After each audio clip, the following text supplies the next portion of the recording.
విడిపోయారన్న మాటే కానీ పవన్ కళ్యాణ్ రేణు దేశాయ్లు అలా వ్యవహరించరు. తన మాజీ భార్య ఎక్కడున్నప్పటికీ పిల్లల యోగక్షేమాలను తెలుసుకుంటూనే ఉంటారు పవన్.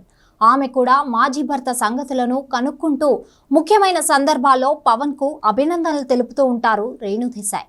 అయితే కొందరు పవన్ ఫ్యాన్స్ మాత్రం వీరిద్దరి సత్సంబంధాలను చెడగొడుతూ ఉంటారు.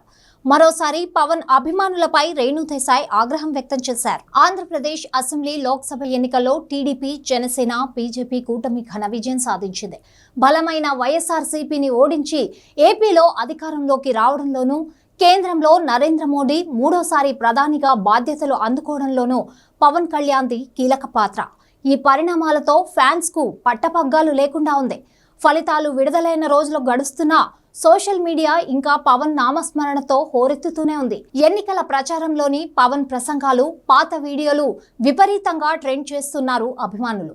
అంతా బాగానే ఉంది కానీ కొందరు ఫ్యాన్స్ అత్యుత్సాహంతో రేణు దేశాయ్ను వివాదంలోకి లాగుతున్నారు. తన మానాన తనదైన లోకంలో బతుకుతున్న ఆమెను వదిలేయక పదే పదే వేధింపులకు గురి చేస్తున్నారు. మా అన్నతో ఉంటే బాగుండేది కదా, అసలు అన్నయ్యని ఎందుకు వదిలేశావంటూ విసుగు తెప్పిస్తున్నారు. తాజాగా రేణు దేశాయ్ తన ఇంట్లో జరిపిన పండగ హోమం గురించి సోషల్ మీడియాలో పంచుకుంది. తానే స్వయంగా ప్రసాదాన్ని తయారు చేశానని, ఇలా చేయడం తనకు ఇష్టమని చెప్పుకొని సంబరపడింది. ఆ పోస్ట్ కు ఓ పవన్ వీరాభిమాని ఇలా కామెంట్ పెట్టాడు. వదిన గారు, మీరు కొన్ని ఇయర్స్ ఓపిక పట్టుంటే బాగుండేది. ఒక దేవుణ్ణి పెళ్లి చేసుకుని ఆయన అంతరంగం తెలియకుండా వెళ్ళిపోయారు. కానీ ఈ రోజు ఆయన విలువ మీకు తెలిసింది. ఏది ఏమైనా విధి అంతా నిర్ణయిస్తుంది. ఈ రోజు పిల్లలు అన్నయ్యతో ఉన్నారు. చాలు వదిన, మేం మిమ్మల్ని మిస్ అవుతున్నాం వదిన అంటూ రాసుకొచ్చాడు. దీంతో చిర్రెత్తుకొచ్చిన రేణు దేశాయ్ ఘాటుగా రిప్లై ఇచ్చారు. మీకు కొంచెమైనా బుద్ధి ఉంటే ఇలా అనేవారు కాదు. ఆయనే నన్ను వదిలేసి వేరే పెళ్లి చేసుకున్నారు, నేను కాదు. దయచేసి ఇలాంటి కమెంట్లు పెట్టి నన్ను ఇంకా టార్చర్ చేయొద్దు అని ఆమె విజ్ఞప్తి చేశారు.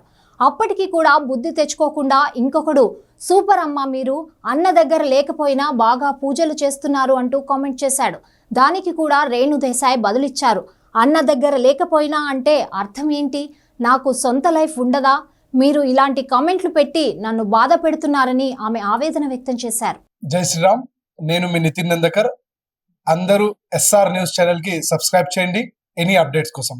జై శ్రీరామ్.